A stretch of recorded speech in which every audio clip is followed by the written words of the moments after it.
Le prophète Isa, Jésus, ne fut ni tué ni crucifié, et il est actuellement toujours vivant dans le ciel. Avant le jour du jugement, il descendra sur terre et vivra 40 ans. L'islam s'étendra sur la terre après sa descente. Il gouvernera selon la loi du Coran, la loi du prophète Muhammad sallallahu alayhi wa sallam. Et notre maître Muhammad sallallahu alayhi wa sallam a interprété la parole de Allah Ta'ala, ce qui signifie, et c'est un signe de l'heure, par la descente du prophète Isa, Jésus alayhi salam, fils de Maryam, avant le jour dernier. Notre maître Muhammad sallallahu alayhi wa sallam a dit ce qui signifie, les prophètes sont comme des frères du même père, leur religion est la même et leurs lois diffèrent. J'enseigne la même religion que Isa, fils de Maryam. Il n'y a pas entre lui et moi de prophète et il va descendre. Rapporté par Al-Bukhari. Ceux qui suivirent le prophète Isa alayhi salam, Jésus, étaient musulmans. Ils croyaient en Allah l'unique et croyaient en Isa, que Isa était l'esclave de Dieu et son messager. Ils priaient et jeûnaient pour l'agrément de Dieu. Ils priaient en se prosternant et en s'inclinant et ils faisaient des ablutions. Cela constituait sa communauté et ils ont vécu après que Isa, Jésus, fut élevé au ciel.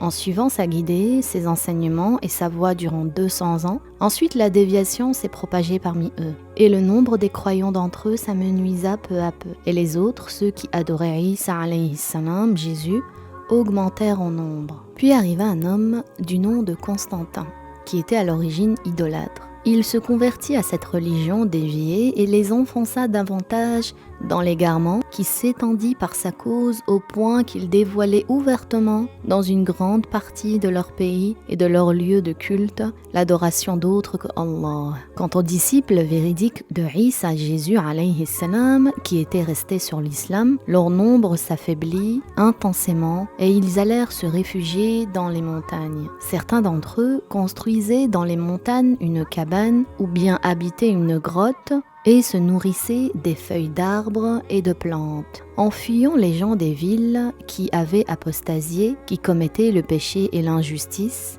ceux-là même s'éteignirent aussi et il n'en resta plus aucun après cela, ni dans les montagnes, ni dans les villes. Ceci advint avant que ne soit envoyé le prophète Muhammad sallallahu alayhi wa sallam. 300 ans après l'élévation de Isa au ciel, le nombre de ceux qui falsifièrent la religion du Messie, Al-Masih, avait augmenté et le nombre des autres, ceux qui étaient sur l'islam, avait diminué de façon flagrante. Après un peu plus de 500 ans, il ne resta pas un de ces musulmans croyants. De même, le peuple de Moussa alayhi salam ne se maintint pas dans l'islam comme s'est maintenue la communauté de Muhammad sallallahu alayhi wa sallam. La communauté de Muhammad s'est maintenue dans l'islam pendant plus de 1400 ans jusqu'à nos jours. Une grande partie du peuple de Moussa alayhi salam avait apostasié après des centaines d'années et lorsqu'arriva le Messie, Al-Masih, le prophète Jésus, ils l'accusèrent de mensonge et sortirent ainsi de l'islam.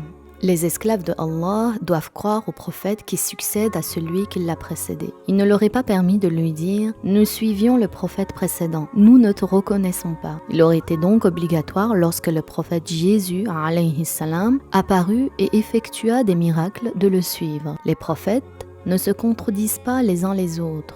Chacun d'eux ordonnait de croire en les autres prophètes et ils incombent aux gens de suivre la loi du prophète de leur temps. La religion révélée par Dieu est unique et la croyance est unique. C'est la croyance en Dieu et en le messager qui l'a envoyé, en les anges, en le jour dernier, en les livres célestes que Dieu a révélés à certains de ses prophètes, ainsi qu'en la destinée, qu'elle soit du bien ou du mal. C'est-à-dire que tout ce qui arrive dans ce monde, que ce soit du bien ou du mal, a lieu par la prédestination de Dieu. Mais Dieu agrée le bien et n'agrée pas le mal. Il fait ce qu'il veut, il est le créateur de toutes choses et il ne ressemble pas aux créatures. Il n'a besoin de rien, il existe sans endroit et sans direction. Il est donc du devoir de toute personne responsable de croire en cela.